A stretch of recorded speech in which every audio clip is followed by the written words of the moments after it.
Shalom Bapak Ibu Saudara yang saya kasihi di dalam nama Tuhan Yesus Kristus. Kembali lagi bertemu dengan saya Dion Santos di channel YouTube ini.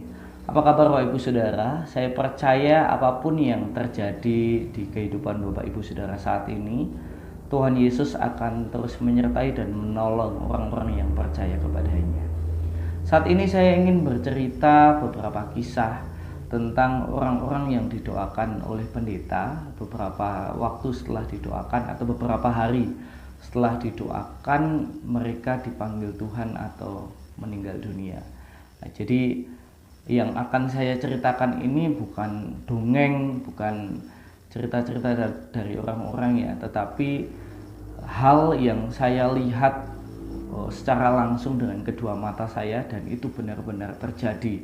Orang-orang tersebut setelah didoakan oleh seorang pendeta 2-3 hari sampai 1 minggu lah dipanggil Tuhan.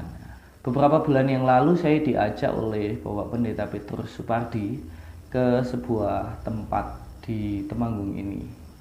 Namanya itu daerah Kaloran. Di sana bertemu dengan seorang ibu-ibu yang sudah tergeletak di kamarnya atau di tempat tidurnya selama berbulan-bulan, 6 bulan lebih. Pada waktu itu beliau sudah tidak bisa apa-apa, bahkan sudah tidak makan, minum saja sudah kesusahan. Jadi kesusahan makan minum, kedua matanya masih terbuka, dia sudah tidak bisa ngomong, sudah tidak bisa ngobrol, tidak mengingat anak-anaknya. Jadi sudah menderita lah. Secara manusiawi kita melihatnya sudah menderita sekali ibu ini. Kemudian keluarga memanggil ayah saya untuk mendoakan ibu tersebut. Beberapa hari setelah didoakan, beliau dipanggil Tuhan. Beberapa waktu setelah itu ayah saya dipanggil lagi oleh seseorang di daerah kami, itu namanya Jumo. Nah, itu di daerah Temanggung juga. Jadi keluarga tersebut memanggil ayah saya karena kasus yang hampir sama. Jadi ada seorang nenek-nenek itu sudah dalam tanda kutip menderita ya, tergeletak di kamar tidur, sudah tidak bisa apa-apa juga. Didoakan oleh ayah saya, beberapa hari setelah itu dipanggil Tuhan atau meninggal dunia. Dan kejadian seperti itu, ayah saya mendoakan orang, beberapa waktu kemudian meninggal dunia, itu sudah tidak terhitung banyaknya, sudah berkali-kali, sampai ayah saya itu dikenal sebagai pendeta pencabut nyawa. Ngeri sekali ya, pendeta pencabut nyawa. Loh, kenapa kok itu bisa terjadi? Ya, jadi sebenarnya itu adalah permintaan dari pihak keluarga yang meminta orang tuanya supaya diserahkan kepada Tuhan atau supaya cepat dipanggil Tuhan, karena melihat keadaan orang tuanya yang sudah menderita. Kebanyakan dari mereka tuh ada yang menyadari atau yang memahami, ada yang sempat berceritalah kepada kami kalau dulu orang tuanya itu punya jimat-jimat, punya keris, benda-benda pusaka, sering ke dukun dan yang lain-lain. Jadi mereka mencari Pak Petrus itu supaya ada pemutusan perjanjian dengan iblis, supaya ada pemutusan ikatan dengan benda-benda pusaka tersebut, supaya benda pusakanya dihanguskan, dihancurkan, dibakar dan lain sebagainya. Karena sebenarnya hal-hal seperti itu yang membuat beberapa orang menjadi susah meninggal atau susah mati ya Bapak Ibu Saudara. Tetapi ada juga anak-anak atau saudara-saudara yang tidak mengetahui kalau orang tuanya itu memiliki susuk atau memiliki jimat-jimat, pernah ditanam-tanami tubuhnya. Jadi mereka memanggil Pak Petrus bertanya, apakah ibu saya itu dulu pernah punya perjanjian atau pernah pasang susuk, pasang jimat-jimat atau enggak, kok susah meninggal. Ada beberapa kasus yang memang ya karena hal-hal tersebut orang tuanya menjadi susah meninggal. Tapi juga ada beberapa orang yang pure memang bukan karena jimat-jimat, tetapi ada ikatan yang lain yang membuat mereka itu menjadi susah meninggal. Di antara mereka sering memanggil Bapak Pendeta Petrus dan didoakan. Beberapa hari kemudian itu dipanggil Tuhan. Jadi ya itu yang terjadi di dunia ini, Bapak Ibu Saudara. Apakah Bapak Ibu Saudara pernah melihat kasus-kasus seperti itu atau mengalami orang tuanya susah meninggal dunia, atau orang tuanya saat ini masih sering ke dukun, memakai jimat-jimat, pakai susuk-susuk, bahkan di rumahnya ditanam-tanami benda-benda pusaka, tanami ya hal-hal yang berbau mistis lah. Kalau Bapak Ibu Saudara hidup di keluarga seperti itu pasti akan nyambung ya dengan perkataan saya. Tapi buat Bapak Ibu Saudara yang sama setan tidak percaya ya tidak nyambung. Jadi saya akan bercerita saja ya untuk Bapak Ibu Saudara yang mungkin tidak percaya tentang adanya setan atau iblis ya. Jadi di beberapa orang itu, beberapa kasus yang kami temui, dan ini real ya, dari kedua mata saya melihat secara langsung sejak saya kecil nih sampai saya besar. Saya mengikuti perjalanannya Pak Petrus.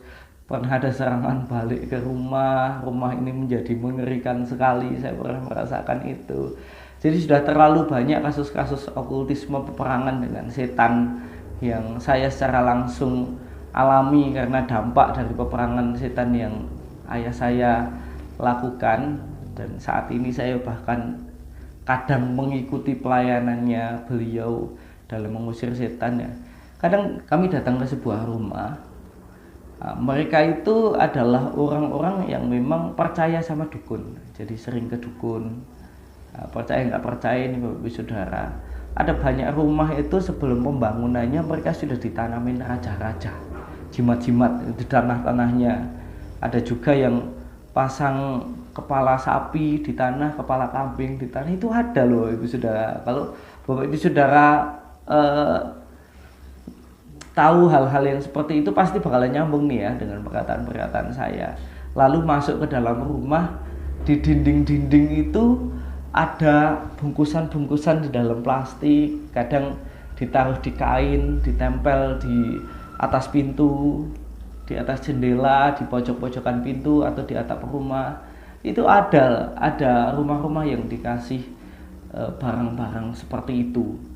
Bahkan ada yang mungkin orang tuanya memiliki keris benda-benda pusaka, ada yang orang tuanya memiliki lukisan-lukisan.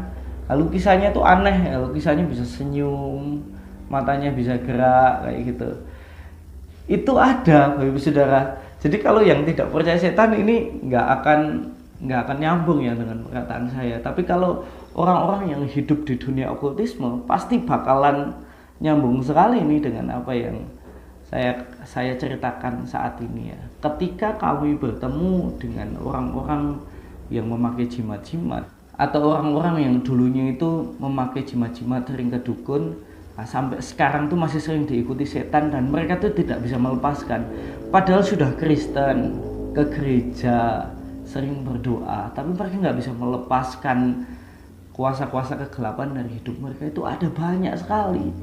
Ada juga orang-orang yang di luar Tuhan, kalau kami menganggapnya di luar Tuhan itu non-Kristen ya, mereka juga nggak bisa melepaskan hal seperti itu. Akhirnya manggil bapak saya, padahal berbeda agama, dilepaskan, suruh percaya sama Tuhan Yesus. Kalau Tuhan Yesus bisa melepaskan, akhirnya mereka percaya dan dilepaskan. Nah, bagi Bapak Ibu Saudara yang sampai saat ini masih percaya terhadap hal-hal mistis, terhadap setan, sering ke dukun, ke paranormal, masih nyimpen keris-keris, jimat-jimat, dan Bapak Ibu Saudara Kristen, cepatlah bertobat, karena itu akan membuat Bapak Ibu Saudara terikat dengan kuasa-kuasa kegelapan, dan percayalah, lepas dari kuasa kegelapan itu susah, tidak semudah itu. Ketika kita sudah diikat sama kuasa kegelapan, kita nggak akan pernah bisa masuk kerajaan surga meskipun kita Kristen. Karena percaya sama Tuhan Yesus itu, kita tidak bisa menduakan Tuhan. Kita harus percaya hanya kepada Tuhan Yesus, satu-satunya Tuhan dan Juru Selamat. Percaya Tuhan masih ke dukun, itu sama saja tidak percaya Tuhan Yesus, itu menduakan Tuhan Yesus.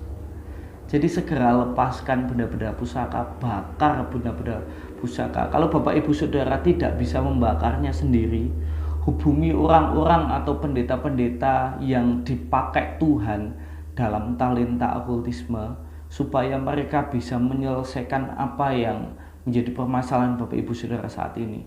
Karena kalau Bapak Ibu Saudara simpan sampai saat ini, itu akan menjadi kutuk keturunan buat keluarga Bapak Ibu Saudara, buat anak-anak Bapak Ibu Saudara, apalagi yang sudah memiliki perjanjian darah dengan iblis.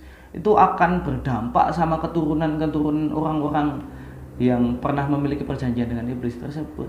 Jadi jangan main-main terhadap iblis. Buat apa? Ada banyak sekali yang akhirnya susah meninggal dunia, ada yang sampai keluarganya hancur-hancuran,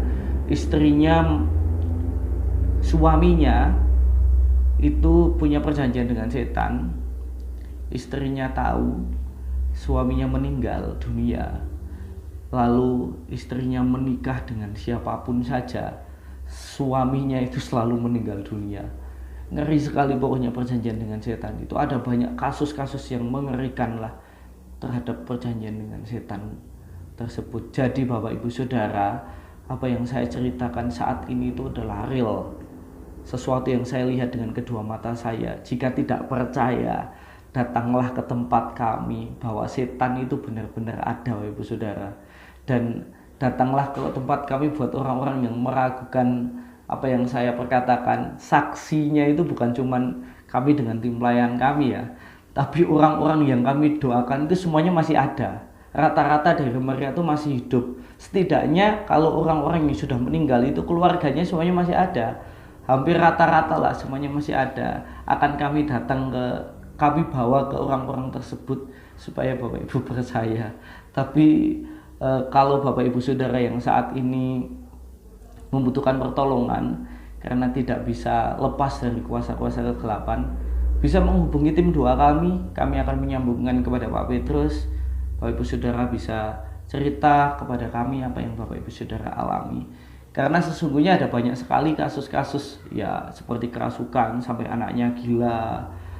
Orang gila disembuhkan tuh ada di tempat kami. Saat ini sudah mau menikah. Nanti saya ceritakan satu-satu ya di channel YouTube ini. Saya mohon maaf tidak bisa menghadirkan Pak Petrus karena beliau sibuk pelayanan, dan sebenarnya yang menjadi permasalahan bukan hanya sibuk pelayanannya, tapi memang beliau kurang antusias buat bikin video kayak saya seperti ini. Jadi mohon maaf, tapi saya akan terus berusaha meyakinkan Pak Petrus supaya ikut bikin video bersama dengan saya. Jadi terima kasih sudah menonton video saya. Tuhan Yesus memberkati.